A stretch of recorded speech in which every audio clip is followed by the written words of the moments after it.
زمین کی دلالی کرنا, بکی ہوئی زمین کو 50 آدمی کے پاس بیچ دینا. اور صاحب باپ دادا پردادا 100 سال پہلے کسی کو زمین دے دیا, اب یہ نکالتا ہے کہاں سے کچھ مل جائے تاکہ 10,000 ٹکا آ جائے وہاں سے, اور 10,000 ٹکا آ جائے, جا کے صاحب 20 بال بچوں کو لے جائیں پورنیہ اور سامان خرید لیں, کپڑا خرید لیں, اس کو یہ سامان خرید لیں, فریج خرید لیں, وہ خرید لیں, بس ڈھونڈتا رہتا ہے کہاں کیا ہے. پہلے باپ دادا ہمارا 100 بیگھہ زمین وقف کیا مدرسے میں, 100 بیگھہ زمین وقف کیا خانقاہوں میں. آج ان کا بیٹا ڈھونڈ ڈھونڈ کے ایک دھور زمین کو بیچ بیچ کے کھا رہا ہے. آج کے بارے میں سوچ پائیں گے کہ 1 کٹھا زمین کوئی مدرسے میں دے دے گا, 2 کٹھا زمین کوئی مسجد میں دے دے گا؟ سوچ پائیں گے آپ؟ نہیں سوچ پائیں گے. باپ داداؤں نے دیا ہے, آپ کیا دیے ہو؟ آپ کو تو 1 ٹکا دینے میں دل میں درد ہوتا ہے. ہم لوگ وہی ہیں, ٹائم کو برباد کرنا, ڈھونڈنا کہاں سے مال ملے. وہ ہندو کا بیٹا. اور اللہ کے بعد سب سے زیادہ پاورفل بات اگر کسی کی ہے تو وہ اللہ کے محبوب کی ہے. اسی کو کہتے ہیں قرآن اور حدیث. قرآن اللہ کا کلام اور حدیث مصطفیٰ جان رحمت کا کلام. لیکن جب حدیث اور قرآن سننے میں دل نہ لگے اور ایکسٹرا باتیں سننے میں دل لگے, خارجی باتیں سننے میں دل لگے, سمجھ جائیں اس کا دل مر چکا ہے. اور آج کل ایسے مردہ ایک ڈھونڈے ہزاروں ملیں گے, ہر گلی کوچے میں مل جائیں. مسجدیں عالیشان بن رہی ہیں مگر دل اجڑ رہا ہے لوگوں کا. 50 کروڑ کی مسجد تعمیر کرنا ضروری نہیں ہے, یہ دل, اس دل کی تعمیر بہت ضروری ہے. اس اجڑے ہوئے اور مرے ہوئے دل کو زندہ کرنا بہت ضروری ہے. اور یہ دل زندہ ہوتا کیسے ہے؟ حدیث میں آیا ہے, آقا علیہ السلام فرماتے ہیں کہ دلوں کو بھی زنگ لگ جاتا ہے, کما یصدع الماء الحدید. جیسے لوہے میں زنگ لگے تو لوہے میں پانی پڑے تو لوہا زنگ آلود ہو جاتا ہے, اسی طرح دل میں بھی زنگ لگ جاتا ہے. تو صحابہ کرام نے پوچھا وما جلاؤھا یا رسول اللہ, اب یہ دل کی جلا کیسے ہوگی, یہ دل زندہ کیسے ہوگا, اس کا زنگ صاف کیسے ہوگا؟ تو آقا علیہ السلام نے کہا تھا, 2 چیزوں کا نام حضور نے اس میں لیا کہ کثرت سے قرآن کریم کی تلاوت کی جائے اور موت کو یاد کیا جائے. آج قرآن شریف کی تلاوت کے نام پہ 0 ہے مسلم سماج, جبکہ قرآن میں شفا ہے. سورہ فاتحہ تمام بیماریوں کا علاج ہے. بندہ بیمار کو یہ سورت دم کر کے پانی پلائے وہ اچھا ہو جاتا ہے. سورہ فاتحہ پڑھ کے بیمار کے پاس اگر اس کی تلاوت کی جائے اس کی بیماری کم ہو جاتی ہے. سورہ فاتحہ پڑھ کے جو دعا مانگی جائے دعا قبول ہوتی ہے. پریشر نارمل ہو جاتا ہے جب بندہ قرآن کریم کی تلاوت کرتا ہے. شوگر بھی نارمل ہو جاتا ہے جب بندہ قرآن پڑھتا ہے. لیکن آج کروڑوں روپے کی دوائیاں استعمال کی جاتی ہیں, قرآن نہیں پڑھا جاتا. روزانہ ڈاکٹر کے پاس لوگ جاتے ہیں مگر قرآن کے پاس نہیں جاتے ہیں. کہتے ٹھیک ہے قرآن اللہ کا کلام ہے, اللہ کی کتاب ہے, لیکن فائدہ تو وہاں سے ہوگا. لوگ ساری دنیا مارے مارے پھر رہے ہیں, جہاں جانا چاہیے وہاں نہیں جا رہے ہیں. جبکہ حضور کی بات سچی ہے. آقا نے کیا کہا؟ دلوں کو زندہ کرنے کا ایک سب سے بہتر طریقہ ہے قرآن کریم کی تلاوت کی جائے. سورہ رحمان شریف کے بارے میں آیا ہے کہ کینسر زدہ لوگوں کے سامنے سورہ رحمان کی تلاوت کی گئی, اس کا کینسر اچھا ہو گیا. ظاہر سی بات ہے کہ اب اگر ہر آدمی سورہ رحمان پڑھے اور سب کا کینسر اچھا ہو جائے تو ٹاٹا ہاسپٹل تو ختم ہو جائے گا. جتنے ہاسپٹل ہیں پورے انڈیا میں کینسر کے سب ختم, سب بند ہو جائیں گے, سب آ جائے گا یہاں پہ. تو یقین اور وشواس بہت بڑی چیز ہے. اللہ رب العزت کے کلام پر یقین ہو اور اس یقین کے ساتھ تلاوت کرے. اگر شفا مل گئی تو واہ واہ, اگر نہیں ملی تو کروڑوں کا ثواب تو مل ہی جائے گا. واہ واہ واہ, بے شک. تو بندہ کو چاہیے کہ سب سے پہلے جہاں جائے اس مرے ہوئے دل کا علاج کرنے کے لیے وہ پہلے قرآن کے پاس آ جائے. اور دوسری بات حضور نے فرمایا کہ کثرت سے موت کا ذکر کیا جائے. اور آج دل کے ہارڈ ہونے کا سب سے بڑا کارن یہ بھی ہے کہ 100 میں 99 آدمی کو موت کا خیال ہی نہیں رہا. سبوں کو صرف ایک زندگی خوشگوار بنانے کی ایک تڑپ ہے, انجینئر، ڈاکٹر، پروفیسر، زمیندار، یہ کریں وہ کریں، کہاں سے پیسہ کمائیں کہ مکان بنا لیں، گاڑی خرید لیں، اچھا پہنیں، اچھا کھائیں، عید کے دن چلے جائیں مارکیٹنگ کریں صاحب تاکہ پورے گاؤں میں سب سے اچھا کپڑا اپنے بچوں کو پہنائیں. یعنی صرف ظاہر پہ فوکس دینا ہے. جبکہ عید کے دن نیا کپڑا پہننا کوئی فرض واجب نہیں، صرف کپڑا صاف ستھرا دھلا ہوا ہونا چاہیے. اگر اللہ نے پیسہ دیا ہے تو اب اچھا کپڑا پہنے، لیکن قرض لے کے کبھی بھی نیا کپڑا نہیں پہنے. لیکن یہاں مقروض ہو کے بندہ صرف اپنا اسٹیٹس، اپنی شان بلند کرنے کے لیے، صرف سماج میں اپنی ایک الگ پہچان بیان کر رکھنے کے لیے وہ اس طرح کا کام کر رہا ہے. جبکہ عید کی سچی خوشی اس کے لیے ہے جس کی رمضان کی 30 راتوں میں ایک تراویح بھی قضا نہیں. کیا بات ہے، واہ واہ واہ، بے شک. مگر یہاں اچڑی پنی لوگ کرتے ہیں. 3 دن تراویح پڑھے چھوڑ دیا، 10 دن کی تراویح، 3 دن کی تراویح، 4 دن کی تراویح. 10 دن کی تراویح جو ہو رہی ہے ابھی، یہ سمجھ لیں کہ وہ تراویح پڑھنے والا اور تراویح سننے والا، قرآن سنانے والا اکثر دونوں مجرم ہیں. صاف صاف قرآن نہیں پڑھنے والا، غلط قرآن پڑھنے والا گنہگار ہے، اور جو غلط قرآن پڑھے اس کا سننے والا بھی گنہگار ہے. یہ دونوں گناہ کر کے آ گئے اور نیکی کی امید میں آ گئے کہ ہم نے تراویح کی نماز ادا کر دی. جبکہ ہونا یہ چاہیے تھا کہ رمضان کی 30 راتوں میں قرآن پاک سنیں. تراویح 20 رکعت ہر رات ضروری ہے.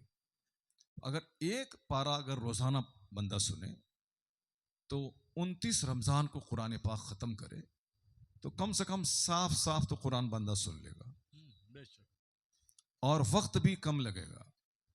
اور ایک پارہ قرآن سننے کے بعد 5 منٹ کا ٹائم سارے نمازی اس کام کے لیے دیں کہ جو اس دن قرآن پڑھا گیا اس میں جو موٹی موٹی باتیں ہیں جو اللہ نے بندوں سے کہا ہے اس بات کو سب کے سامنے بیان کر دیا جائے. اس طرح ہوگا کہ 30 دن میں 30 پارے قرآن بھی پڑھ لے گا اور بندہ جان بھی لے گا کہ پورے قرآن میں اللہ نے کیا کیا کہا ہے.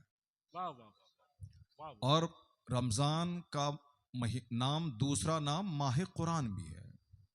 رمضان کا دوسرا نام ماہ قرآن ہے. رمضان کا روزہ اسی لیے فرض ہے کہ اس مہینے میں قرآن نازل ہوا ہے. قرآن کے نازل ہونے کی وجہ سے اس کا روزہ فرض ہے. قرآن کے نازل ہونے کی وجہ سے رات میں 20 رکعت تراویح میں قرآن پڑھنا ضروری ہے، اور رات میں قیام اور دن میں سیام، یعنی دن میں روزہ اور رات میں قیام. یہی ہے رمضان کی سب سے بڑی عبادت، رات میں نماز پڑھنا، نماز میں قرآن سننا، اور دن میں روزہ رکھنا. اور یہ دونوں چیزیں قرآن پاک کے نازل ہونے کی وجہ سے ہیں. تو رمضان میں جو سب سے بڑی عبادت ہے وہ کیا نہیں، اور عید کے دن چمکیلا کپڑا پہن کے عیدگاہ جا رہا ہے. بھڑکیلا کپڑا، وہ بڑی اونچی اونچی ٹوپی لگا کے امام صاحب کے بازو میں کھڑے ہو کے پالیٹکس کر رہے ہیں. جو پورا روزہ رکھا رمضان کا، کوئی گناہ نہیں کیا، خوب قرآن سنا، وہ بندہ عید کے دن پھٹا ہوا کپڑا پہن کے جائے عیدگاہ، اللہ تعالیٰ اس کے چہرے پہ زبردست نور عطا فرما دے گا. آپ ان کا چہرہ دیکھیں جس نے ماہ رمضان کی قدر کی ہوگی، ماہ رمضان میں 2 4 5 ختم قرآن کیا ہوگا، ماہ رمضان کو سیریسلی لیا ہوگا کہ گناہوں کی معافی کا مہینہ ہے، گناہوں سے بچنے کی پریکٹس کرنا ہے. ظاہر سی بات ہے دانا ہمارے لیے حلال ہے، مگر اللہ کے کہہ دینے سے ہم نے اس کو حرام کر لیا. پانی میرے لیے حلال ہے، لیکن صبح صادق سے لے کے غروب آفتاب تک ہم نے اپنے لیے حرام کر لیا اس کو. بیوی میرے لیے حلال ہے، مگر صبح صادق سے غروب آفتاب تک ہم نے اس کو اپنے لیے حرام کر لیا. تو ایک حلال چیز کو حرام کر لینے کا کیا مطلب ہوتا ہے؟ یہ تینوں چیزیں حلال ہیں. شراب پینا حرام ہے، جھوٹ بولنا حرام ہے، غیبت کرنا حرام ہے، سود کھانا حرام ہے، چغل خوری حرام ہے. وہ حرام تو حرام ہے ہی، لیکن یہ پانی پینا تو حلال ہے. لیکن روزے کی حالت میں پانی پینا حرام ہے، کھانا کھانا حرام ہے. صحبت کرنا حرام ہے. 3 چیزیں جس کے لیے ساری دنیا مر رہی ہے. عورت کے لیے جنگ ہو رہی ہے, عورت کے لیے خاندان کا قتل ہو رہا ہے. آپ کو معلوم ہے کہ نیپال میں ایک ہی فیملی کے 17 لوگوں کو اسی فیملی کا آدمی مرڈر کر دیا, سب کا, صرف ایک عورت کے چکر. یہ بھی نیپالی صاحب چونکہ نیپال کے ہیں اسی لیے بہت جلدی جی جی کہہ دیا انہوں نے. اب چونکہ نیپال کی بات ہے, ظاہر سی بات ہے. ہم نے آج سے کئی سال پہلے اخبار میں پڑھا اس کو, اب سارا ہندوستان جان گیا اس کو. ایک عورت کی وجہ سے اپنے خاندان کے لوگوں کو لوگوں نے ذبح کر دیا. عورت کی وجہ سے لوگ نماز چھوڑ دیتے ہیں, عورت کی وجہ سے داڑھی مونڈ دیتے ہیں, عورت کی وجہ سے 90 سال کا بوڑھا اگرچہ اس کے بدن میں طاقت ہی نہیں ہے لیکن صرف اپنی بیوی کو خوش کرنے کے لیے سنت رسول کا قتل وہ ڈیلی کرتے ہیں, تاکہ بالکل کم سے کم طاقت نہیں ہے تو کم سے کم چہرے مہرے سے ان کے نزدیک اچھا لگے ہم. میں نے اپنی آنکھوں سے 3 بجے بھور میں ایک بڈھا کو دیکھا, وہ صاحب بیگ سے نکالا وہ ریزر صاحب استورا وغیرہ جو جس سے داڑھی مونڈتے ہیں لوگ, اس کو ریزر وغیرہ نکالا, اپنا پورا مونڈ رہا ہے. بنگلور سے ہم کشن گنج آ رہے تھے, اب ٹرین اترنے والی تھی, وہ بڈھا بھی اترتا کشن گنج میں. اب ہم لوگ اترنے کی تیاری کر رہے ہیں اور وہ اپنے گھر جانے کے لیے ریزر سے داڑھی تو تھی ہی نہیں, اس کو بھی کلین کر رہا تھا. یہ بتائیے کہ یہ کیا کیا جنون ہے. یہ 3 بجے بھور میں داڑھی صاف کرنے کا ایک جنون ہے تاکہ میں اپنی بیوی کے سامنے اچھا لگوں. اعلیٰ حضرت رضی اللہ تعالیٰ عنہ سے پوچھا گیا تھا کہ حضور یہ کالا خضاب لگانا کیسا ہے؟ آپ نے کہا حرام ہے. کہا حضور لوگ اپنی جوانی کو چھپانے کے لیے کالا خضاب لگاتے ہیں تاکہ بیوی کے سامنے صحت مند لگیں. تو اعلیٰ حضرت نے کہا تھا کہ بوڑھا بیل سینگ میں تیل لگا دینے سے جوان نہیں ہو جائے گا. صحیح سی بات ہے. کیا بات ہے, کیا بات ہے, واہ واہ. بہت عمدہ 50 سے نقطہ. اوپر جانے کے بعد بندہ ایسے ہی ڈھیلا ہو جاتا ہے, اس کی آنکھ کی بینائی کمزور ہو جاتی ہے, اس کا پیٹ جو پہلے وہ 10 روٹی کھا کے پچا لیتا تھا اب وہ طاقت اس کے پاس رہے گی نہیں. اور صاحب کہے کہ آنکھ کمزور ہو جاتی ہے. 50 کے پہلے ہی جو بھی زندگی کی تھوڑی سی چارمنگ ہے, فزیکل چارمنگ صحت کے اعتبار سے 50 سے پہلے, 50 کے بعد تو آدمی نیچرل طاقت اس کے پاس گھٹ جاتی ہے. بھلے ہی زبردستی دوائی وائی کھا کر کے کچھ کر لے اپنا الگ بات ہے, ورنہ وہ جو اصل طاقت ہے وہ سب ختم ہو جاتی ہے وہ ساری چیزیں. تو اب بندہ کو محسوس کرنا چاہیے نا کہ صاحب میری عمر 60 سال ہو گئی, اب ہم جو چاہیں گے 18 سال کی عمر میں 25 روٹی کھائیں تو وہ ہوگا نہیں. تو اعلیٰ حضرت کہتے ہیں کہ بوڑھے بیل کی سینگ میں تیل لگانے سے تھوڑی جوان ہو جائے گا. وہ یہ بال کو کالا کریں گے مگر ہڈی کو کیا کریں گے آپ؟ واہ واہ. بال کالا کریں گے مگر آپ رگوں اور پٹھوں کو کیا کریں گے آپ؟ بس صرف ظاہر سجانے میں لوگ لگے ہوئے ہیں, چہرہ مورا اچھا لگے, کپڑا اچھا لگے, اندر چاہے کتنا ہی گھٹیا کیوں نہ ہو, سینے میں عداوت ہو, کدورت ہو, کینہ ہو, بغض ہو, حسد ہو, سب کچھ رہے مگر بظاہر چکنا رہنا چاہیے. جبکہ حدیث میں صاف لفظوں میں آیا ہے کہ ان اللہ لا ينظر الى صورکم و واہ واہ اموالکم واہ. ولكن ينظر الى قلوبکم و اعمالکم. صاف لفظوں میں مسلم شریف کا حدیث میں آیا کہ بے شک اللہ تمہاری صورتوں کو نہیں دیکھتا ہے, اللہ تمہارے مال کو نہیں دیکھتا ہے کہ تیرے پاس کتنا مال ہے اور تم کتنے خوبصورت ہو, اللہ تیرے دلوں کو, تیرے اعمال کو بے دیکھتا شک ہے. بے شک. تو دل پاکیزہ رہے. وہ دل پاکیزہ کیسے رہے گا؟ اچھے خیال سے, بے شک. اچھی فکر سے, دوسروں کے بارے میں نکاراتمک سوچ نہیں بلکہ سکاراتمک سوچ ہو, پازیٹیو خیال ہو. ہمیشہ اللہ رب العزت کی نعمتوں کا شکر بندہ ادا کرتا رہے, اس سے دل آپ کا اجلا رہے گا. شکایت کی پوٹلی لے کے نہیں بیٹھنا ہے کہ میرے پاس صحت نہیں ہے, میرے بچے اچھے نہیں ہیں, میرا پڑوسی اچھا نہیں ہے, میرا رشتہ دار اچھا نہیں ہے, یہ سمدھی خراب ہے, وہ فلاں خراب ہے, وہ فلاں خراب ہے, یہ داماد صاحب رذیل ہے, تو وہ سمدھی کمینہ ہے, تو وہ پڑوسی بالکل انتہائی نالائق ہے. یعنی بس جس کے پاس بیٹھو شکایتوں کی پوٹلی لے کے بیٹھتے ہیں. یہی وجہ ہے کہ ان کا چہرہ بالکل کالا رہتا ہے, دل اندر سے سکڑا ہوا رہتا ہے, صحت بالکل جواب دے چکی ہوتی ہے. عورتوں میں یہ برائی چونکہ بہت زیادہ ہے, وہ شکایت کی پوٹلی لے کے بیٹھ جانا, ساس کی شکایت, سسر کی شکایت, اور صاحب شوہر کی شکایت, جس کے گھر میں رہتی ہے, رانی بن کے رہتی ہے, جن کی وجہ سے وہ ان کو وہ سہاگن کہلاتی ہے, شوہر مر جائے تو یہ بیوہ ہو جائے گی, سارے سماج میں بیوہ بہت سمجھی جائے گی، شوہر زندہ ہے تو یہ سہاگن ہے. اس سب سے زیادہ شکایت اسی شوہر کی جاتی ہے جس کے گھر میں وہ رہتی ہے، جس کا کھانا کھاتی ہے، جس کی وجہ سے اس کی ساری بہاریں ہیں. اور سب سے زیادہ نگیٹو سوچ اسی شوہر کے بارے میں، شوہر کی ماں، شوہر کے باپ، ساس سسر، اس کے بارے میں. اس لیے سب سے زیادہ عورتیں بیمار پڑتی ہیں.